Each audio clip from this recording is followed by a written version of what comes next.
Bonjour à tous, petit point de situation de fin d'année. Vous avez été nombreux à nous réclamer avoir quelques informations, donc je vais essayer de faire le point sur tous les aspects du dossier du scandale du Motorgate.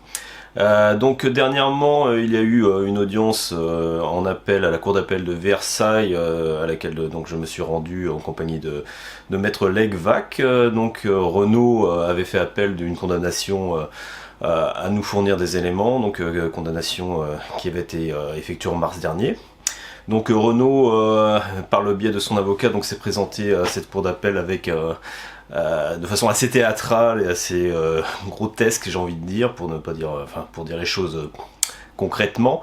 Donc ils sont venus avec des cartons d'archives prétendument envoyés aux équipes de Maileo. Il faut savoir que ces cartons d'archives contenaient pour l'essentiel beaucoup de manuels utilisateurs de véhicules, donc c'est assez consternant, et beaucoup de documents évidemment abondamment caviardés. Donc Renault estime avoir joué le jeu et envoyé une grande partie des éléments qui ont été demandés, ce qui est totalement faux bien évidemment. Leur avocat a essayé de mettre ça en avant. Le fait également que dès 2016 en fait Renault a complètement résolu le problème. Ce qui est assez savoureux, c'est qu'un journaliste était présent. Il a publié d'ailleurs un article paru dans l'UFC Que Choisir, là, sur le site internet de l'UFC Que Choisir, qui rappelait gentiment à Renault que Renault avait été condamné sur un moteur qui date lui de 2017, donc condamné à reprendre l'un de ces véhicules qui n'avait pas été fiabilisé plus que les précédents. Donc voilà, donc l'avocat de Renault a quand même dit beaucoup de contre-vérités, donc j'ai bon espoir, nous avons bon espoir évidemment que l'appel sera confirmé en la faveur des victimes. Donc le référé, enfin le délibéré sera rendu le 18 janvier prochain, donc on espère bien évidemment que la condamnation de première instance sera confirmée. Renault, lors de cette audience, a aussi prétendu que tous les organes d'État, les autorités avaient clos le dossier et que selon eux, il n'y avait plus de problème avec ces moteurs, ce qui est là aussi totalement faux, je peux vous le dire, puisque nous avons pu entrer en contact avec les autorités justement pour qui ce dossier est totalement ouvert, donc ça c'est une très très bonne nouvelle. Donc nous sommes en contact avec eux, il est question d'échanger des informations, qu'on puisse leur renvoyer des éléments, notamment sur l'aspect sécuritaire qui nous préoccupe grandement, puisqu'avec des centaines de cas de défaillances à pleine vitesse sur autoroute, évidemment, tous les usagers de la route sont concernés par ces défaillances. Et il existe aussi un aspect environnemental à ce scandale, puisque en 2015-2016, quand Renault a procédé aux améliorations de ses moteurs, il existe une zone d'ombre sur les reprogrammations qui ont été appliquées à l'époque. Et donc les autorités ont pu nous confirmer effectivement que, comme le rapport anglais de 2016-2017 le confirmait, il y a des rejets de NOx qui ne sont pas raccords par rapport aux normes d'homologation. Donc peut-être que cette piste-là aussi sera à creuser. Moi je continue à surveiller ça attentivement, et évidemment s'il y a d'autres éléments qui permettent d'établir qu'il y a eu une tromperie supposée, évidemment on pourra remonter ces informations. Maintenant le contact est établi avec les autorités, ce qui est une très bonne chose. Voilà, donc sinon au niveau de l'action collective, la plainte au pénal est en cours, donc plus d'informations seront bientôt apportées par maître Legvac à ce sujet.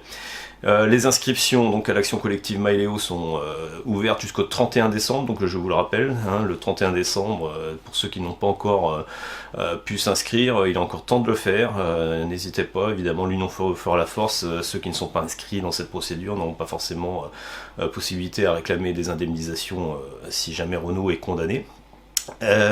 Sinon, j'essaie de faire ça un petit peu en vrac.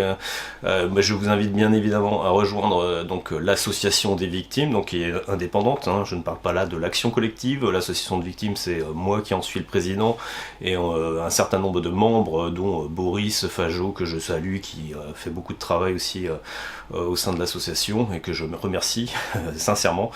Et tant d'autres, puisque je ne peux pas tous les citer, mais il y a quand même plusieurs membres qui sont sont très actifs actuellement, notamment pour essayer de contribuer à envoyer des éléments aux autorités. Donc voilà, n'hésitez pas, je mets le lien dans la description de la vidéo, à rejoindre, donc à adhérer à l'association. Ça coûte 10 € par an, donc c'est rien du tout, sauf que ça peut vraiment avoir beaucoup d'importance et de poids pour mener des actions prochainement. Nous sommes actuellement en train d'en mener une conjointement avec les PureTech, les victimes des PureTech, par le biais d'une lettre ouverte qui va être aussi déposée en tant que pétition. Donc voilà, on travaille. Parmi les autres projets déjà entamés, il y a bien évidemment le Tour de France, dont vous pouvez découvrir les vidéos sur cette chaîne YouTube. Ce Tour de France m'a déjà amené à rencontrer une quinzaine de victimes. Alors il y a quelques vidéos qui sont encore en cours de montage, je suis désolé pour le délai, mais c'est vrai qu'en ce moment j'ai pas pu prendre le temps de tout faire, donc ça sera monté prochainement et publié progressivement.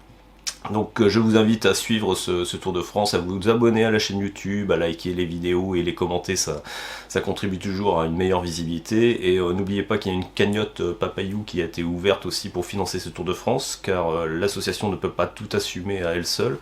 Et si je veux continuer, alors je ferai pas 50 vidéos, mais il y a quand même encore que 2 ou 3 destinations que j'aimerais bien faire. Donc il y aura les Hauts-de-France et Belgique, Normandie, Hauts-de-France, Belgique, et toute la façade atlantique aussi qui me mènera jusqu'à Toulouse. Moi je suis en Bretagne. Donc il y a plusieurs destinations là qui sont programmées, et puis au printemps prochain je me rendrai aussi dans la région lyonnaise, de Lyon à la Suisse. Je pense que je vais faire je vais aller filmer quelques témoignages par là-bas. Voilà, donc n'hésitez pas à vous manifester à cet effet également.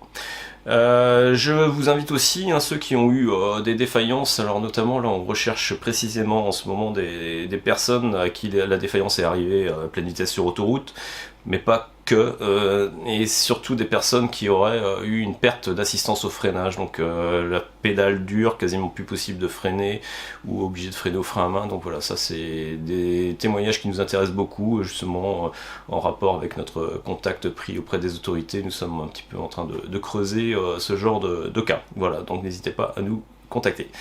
Sur ce, je vous souhaite de bonnes fêtes de fin d'année à tous, et j'espère qu'il y aura de... Ah oui, j'ai oublié juste un petit détail, effectivement, donc c'est pour l'appel Nissan, donc, parce que les Nissan, on ne les oublie pas, ils sont inclus dans la plainte au pénal initiée en juin.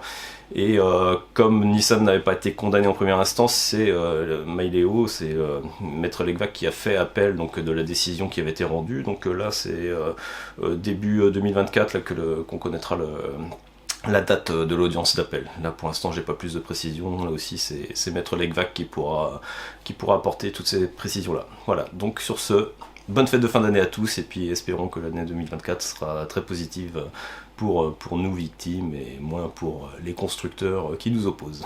Merci, au revoir.